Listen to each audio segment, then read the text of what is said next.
बिस्मिल्लाहिर्रहमानिर्रहीम। बेटा 10th class chapter number 1 gases exchange lecture number 4 respiratory disorders. Respiration से related कितने डिसऑर्डर्स होते हैं? बेटा पाकिस्तान में रिलेटिवली रेस्पिरेटरी डिसऑर्डर्स दूसरी कंट्रीज से ज़्यादा हैं। उसकी वजूहात एयर पोल्यूशन है, क्योंकि दूसरे ममालिक यूरोप वगैरह से ज़्यादा एयर पोल्यूशन ना सिर्फ शहरों में मतलब अर्बन लाइफ में, आल्सो रूरल लाइफ मतलब देहाती इलाकों में भी एयर पोल्यूशन ज़्यादा होने की वजह से रेस्पिरेटरी डिसऑर्डर्स काफ़ी ज़्यादा हैं। रेस्पिरेटरी डिसऑर्डर्स पाकिस्तान में कॉमनली कौन कौन से हैं? बेटा उनमें से कुछ रेस्पिरेटरी डिसऑर्डर्स हम इस लेक्चर में डिस्कस करेंगे, कुछ इसके बाद नेक्स्ट लेक्चर में डिस्कस करेंगे। बेटा पहला जो रेस्पिरेटरी डिसऑर्डर आपकी बुक में बताया हुआ है ब्रोंकाइटिस। बेटा हम ब्रोंकाई को पढ़ के आए हैं, ये लंग्स के अंदर होते हैं। तो ब्रोंकाइटिस क्या होता है? इन्फ्लेमेशन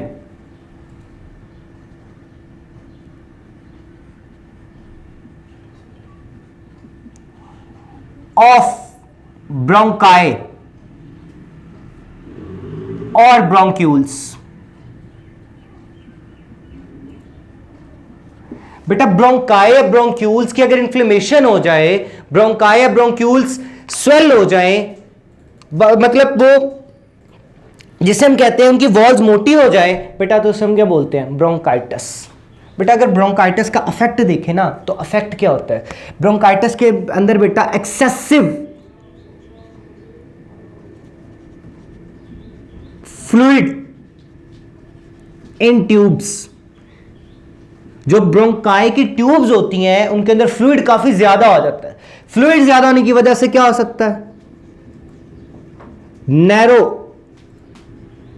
द स्पेस, वो एरिया कम हो जाता है जिसमें से गैसेस ने क्या होना है? एक्सचेंज। जस्ट लाइक ये एक नॉर्मल ब्रोंकाई है। बेटा जैसे ही ब्रोंकाइटिस होता है इसके अंदर फ्लूइड ज्यादा हो जाता है और जिस एरिया में से गैसेस ने एक्सचेंज होना है ये फ्लूइड ज्यादा होता जा रहा है। इनमें से फ्लूइड के भरने की वजह से जिस एरिया में से गैसेस ने एक्सचेंज होना है बेटा वो एरिया क्या हो जाता है? कम हो जाता है। एक्सेसिव फ्लूइड, ज्यादा फ्लूइड आने की वजह से। अगर बेटा इसके कॉज की बात करें कि इसका कॉज क्या हो सकता है बेटा, तो ब्रोंकाइटिस का कॉज बैक्टीरिया भी हो सकता है। बेटा जो ब्रोंकाइटिस है ये वायरस की वजह से भी हो सकता है। बेटा ब्रोंकाइटिस किसी केमिकल इरिटेंट, आप किसी ऐसी जगह पे काम करते हैं जहां पे बहुत सारे केमिकल्स हैं, डिफरेंट टाइप्स के केमिकल जो सांस लेने की वजह से आपकी बॉडी में जा रहे हैं, तो उसकी वजह से भी ब्रोंकाइटिस कॉज हो सकता है। बेटा ब्रोंकाइटिस की दो तरह की टाइप्स हैं। अगर मैं ब्रोंकाइटिस की टाइप्स की बात करूं ना बेटा तो उसकी 2 टाइप्स हैं। एक होता है एक्यूट ब्रोंकाइटिस और दूसरा बेटा होता है क्रॉनिक ब्रोंकाइटिस। अगर मैं एक्यूट ब्रोंकाइटिस की बात करूं बेटा तो ये कब तक होता है? ये होता है बेटा नॉर्मली आपके पास 2 to 3 वीक्स, 2 से 3 हफ्ते के लिए। नो परमानेंट डैमेज, लंग्स का कोई हिस्सा परमानेंटली डैमेज नहीं होता, मुकम्मल तौर पे तबाह नहीं होता, जो दोबारा रिकवर हो सकता है। लेकिन बेटा अगर मैं क्रॉनिक की बात करूं तो ये जाता है 3 मंथ्स, 3 महीने से लेकर 2 years, 3 महीने से 2 साल तक रहता है। और बेटा इसके अंदर होता क्या? Chronic inflammation. क्रॉनिक इन्फ्लेमेशन का मतलब ये होता है बहुत ज़्यादा सोजिश हो जाती है जो आहिस्ता आहिस्ता वक्त के साथ साथ 2-3 महीने से 3 साल का दौरानिया लेती है ठीक होने में। बेटा इसकी कौन कौन सी सिम्टम्स है, कौन कौन सी इलामात है जिनसे हम अंदाज़ा लगा सकते हैं कि उस बंदे को ब्रोंकाइटिस है? तो बेटा उसके अंदर सबसे पहले उस बंदे को कफ, खांसी आती है। बेटा अगर कफ के बाद देखा जाए तो माइल्ड वीजिंग। वीजिंग का मतलब होता है बेटा आवाज आना। जब वो बंदा सांस लेता है तो अंदर से आवाज आती है सांस के साथ। बेटा तीसरी बात फीवर, बुखार होगा। चिल, बुखार जब होगा तो उसे सर्दी लगेगी। बेटा last one shortness of breath. जब वो सांस लेगा तो सांस लेने में तंगी महसूस होगी। ये सारी सिम्टम्स इलामात किसकी हैं? ब्रोंकाइटिस की। इसी तरीके से बेटा जो नेक्स्ट है हमारे पास वो है एम्फीसीमा। एम्फीसीमा किसे बोलते हैं? डिस्ट्रक्शंस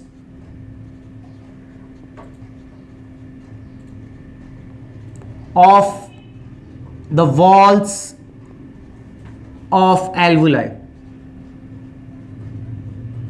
बेटा अगर एल्वुलाई जो होते हैं लंग्स के अंदर, उसकी जो वॉल्स हैं, उसकी जो ट्यूब्स हैं, वो डिस्ट्रक्ट टूट जाएं, तो उस कंडीशन को बोलते हैं emphysema.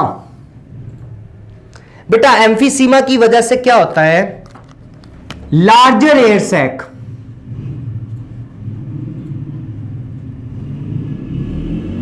With less respiratory surface.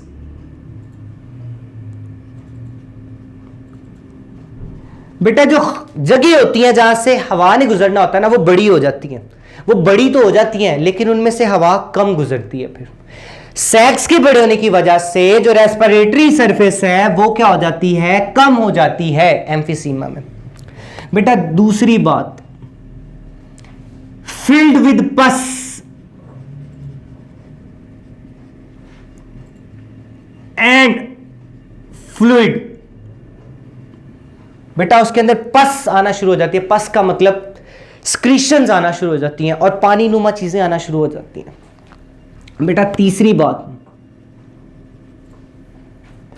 Damage to lungs.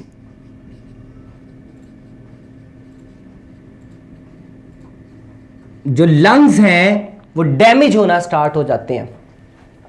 अगर इसके बाद देखें बेटा इसकी सिम्टम्स कौन कौन सी आती हैं या कौन कौन सी सिम्टम्स मौजूद हैं, तो बेटा इसकी सिम्टम्स में सबसे पहले जो आती है वो आती है शॉर्टनेस ऑफ ब्रेथ।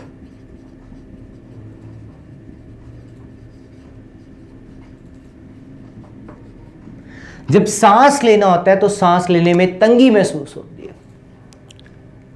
दूसरी बात बेटा, फटीग, थकावट रहती है, क्योंकि बॉडी ठीक तरीके से ऑक्सीजन को इनहेल नहीं कर रही होती, तो बॉडी सेलुलर रेस्पिरेशन नहीं करती। जब सेलुलर रेस्पिरेशन नहीं करती तो बॉडी को क्या रहती है? थकावट महसूस रहती है।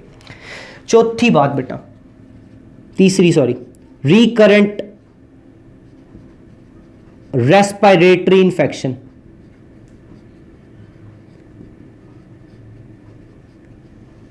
बेचा रेस्पिरेटरी ट्रैक जितना भी है ना, उसके बार बार इन्फेक्शन होते हैं, उनको बार बार मसाइल पैदा होते हैं उसकी वजह से। चौथी बात, वेट लॉस। वेट लॉस क्यों होता है? क्योंकि जब बॉडी अच्छे तरीके से ऑक्सीजन अंदर नहीं आ रही तो कार्बन हाइड्रोजन बॉन्ड ब्रेक नहीं हो रहा, बॉडी का मेटाबॉलिज्म ठीक तरीके से वर्क नहीं कर रहा, जिसकी वजह से डाइजेशन भी प्रॉपर नहीं होगी, तो वेट आहिस्ता आहिस्ता क्या होना शुरू हो जाएगा? लॉस होना शुरू हो जाएगा।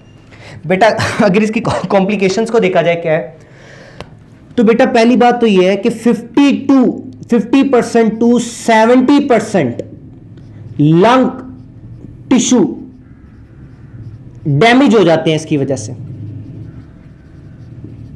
बेटा जिसकी वजह से 50% से 70% तक जो लंग्स के टिश्यूज होते हैं, जो लंग्स के सेल्स होते हैं बेटा, वो क्या हो जाते हैं? डैमेज हो जाते हैं, जिसकी वजह से क्या होता है? Poor oxygenation in blood.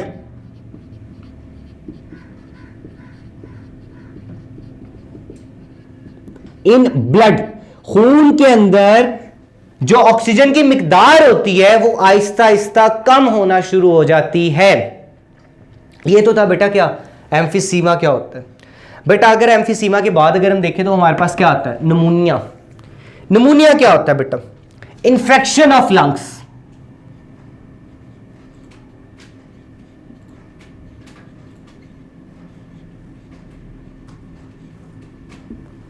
Lungs का जो इन्फेक्शन है उसे बोलते हैं निमोनिया।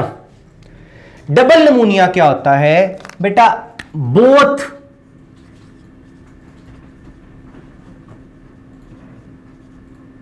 lungs affected,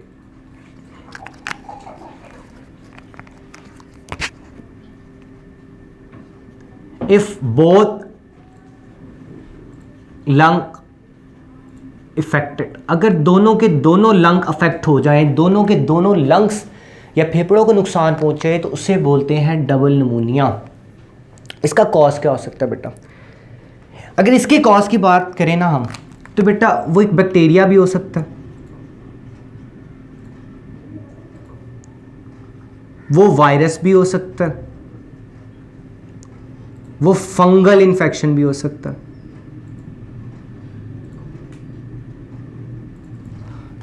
कौन सा बैक्टीरिया ये काम करता है बेटा? तो वो काम करता है स्ट्रेप्टोकोकस नमूनाए।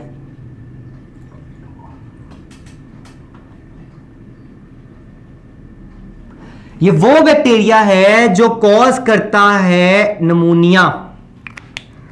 कौन सा वायरस ऐसा है जो नमूनिया कॉज करता है? तो बेटा उस वायरस का नाम है इन्फ्लुएंजा वायरस।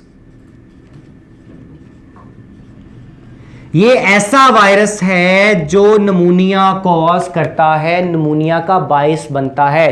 बेटा जो तीसरी बात आती है वो है फंगल इन्फेक्शन। किसी भी फंगस के इन्फेक्शन से नमूनिया हो सकता है। बेटा अगर नमूनिया के कॉज की अफेक्ट की बात करें कि नमूनिया का अफेक्ट क्या होता है, तो नमूनिया डेफिनेटली इन्फेक्शन किसका है? लंग्स का। तो डैमेज किसको होगा? Damage to lungs. इसके अंदर क्या हो जाएगा? लंग्स के अंदर डैमेज होगा तो क्या होगा? ये क्या हो जाएगा? फिल विद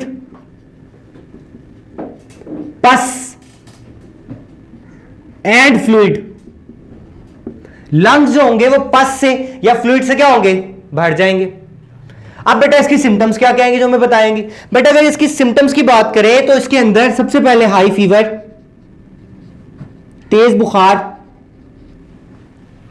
बेटा अगर इसकी दूसरी बात करें, कूल, ठंड लगती है, शिवरिंग, कपकपाहट। पहली क्या है? High fever. दूसरा क्या है? कोल्ड। तीसरा क्या है? शिवरिंग, कपकपाहट। बेटा चौथी अगर मैं बात करूं तो कफ, खांसी आती है, स्पूटम प्रोडक्शन जिसे हम कहते हैं बलगम का आना। जब वो थूक फेंकते हैं तो उसके ग्रीनिश स्ट्रक्चर से उसके अंदर आता है, या व्हाइट कलर का गाढ़ा मादा कोई चीज आती है बेटा, उसे बोलते हैं स्पूटम प्रोडक्शन। अगर मैं इसकी स्किन कलर की बात करूं कि नमूनिया वाले पेशेंट का स्किन कलर क्या हो जाता है बेटा, तो बुक के अंदर लिखा हुआ है उसका स्किन कलर डस्की और पर्पलिश, मतलब गंदुमी सा रंग हो जाता है। और ऐसा क्यों होता है? क्योंकि उसकी बॉडी के अंदर लेस ऑक्सीजन होती है। कम ऑक्सीजन के मौजूद होने की वजह से जो उसका स्किन का कलर है वो क्या होना शुरू हो जाता है? तब्दील या चेंज होना शुरू हो जाता है। अगर बेटा इसकी लास्ट ट्रीटमेंट की बात करें हम, तो इसकी ट्रीटमेंट के लिए एंटीबायोटिक्स भी मौजूद हैं और वैक्सीन्स भी मौजूद हैं। अगर ये बैक्टीरिया से होगा तो एंटीबायोटिक ठीक करेगी, अगर वायरस की वजह से हो रहा है बेटा तो उसके लिए वैक्सीन है। बेटा याद रखिएगा जो आपके पास निमोनिया है ये एक फैटल डिजीज है। फैटल डिजीज का मतलब ये होता है ये एक जानलेवा बीमारी है। जब तक निमोनिया की एंटीबायोटिक या वैक्सीन नहीं थी, 1/3 of pneumonia patient, 75% of pneumonia के पेशेंट डेथ मर जाते थे निमोनिया की वजह से, जब तक उनके लिए वैक्सीन या एंटीबायोटिक्स मौजूद नहीं थी। बेटा ये तो था लेक्चर कि आपके पास ब्रोंकाइटिस क्या होता है, एम्फिसीमा क्या होता है और निमोनिया क्या होता है। अब इनका क्वेश्चन कैसे आता है? 2 मार्क्स के लिए पूछ लेता है ब्रोंकाइटिस क्या होता है, उसकी डेफिनेशन या अफेक्ट्स लिख सकते हैं या कॉजेज लिख सकते हैं आपके साथ, या क्वेश्चन आता है differentiate between acute bronchitis and chronic bronchitis. बेटा डिफरेंस इसी तरीके से करना और साथ में सिम्टम्स लिखनी है। या लॉन्ग क्वेश्चन आ जाता है right a note on bronchitis.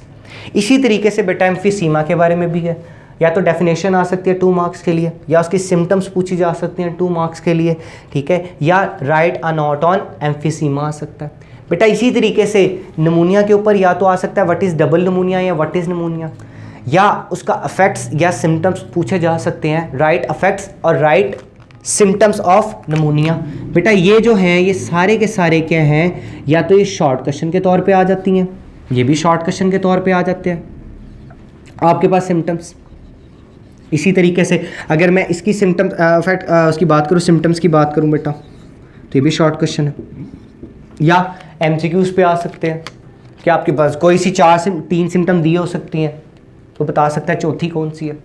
ठीक है, अब इनके ऊपर देख लें, जैसे वेट लॉस का जिक्र जो है वो सिर्फ और सिर्फ जिक्र है किसके अंदर, एम्फीसीमा के अंदर है, ना तो वो नमूनिया के अंदर है, ना ही किसके अंदर है, ब्रोंकाइटिस के अंदर। तो अगर पूछ लेता है वेट लॉस किसकी सिम्टम है, तो उसके अंदर वो आपको ऑप्शन देता है ब्रोंकाइटिस है, एम्फीसीमा है या नमूनिया है, और चौथी ऑप्शन देता है ऑल ऑफ दीज। तो हम किसकी तरफ जाते हैं, नॉर्मली बच्चे कहते हैं ऑल ऑफ दीज सबकी है, लेकिन ऐसा नहीं है, वो सिर्फ एक में बयान की गई है और वो किस में है, वेट लॉस एम्फीसीमा की है। तो बेटा इस तरीके से इसके शॉर्ट क्वेश्चन, MCQs और ये लॉन्ग क्वेश्चन के तौर पर आ सकता है। नेक्स्ट लेक्चर में बेटा हम एज़मा, लंग कैंसर और देखेंगे कि स्मोकिंग के क्या क्या इफेक्ट्स हो सकते हैं। जज़ाकल्लाह।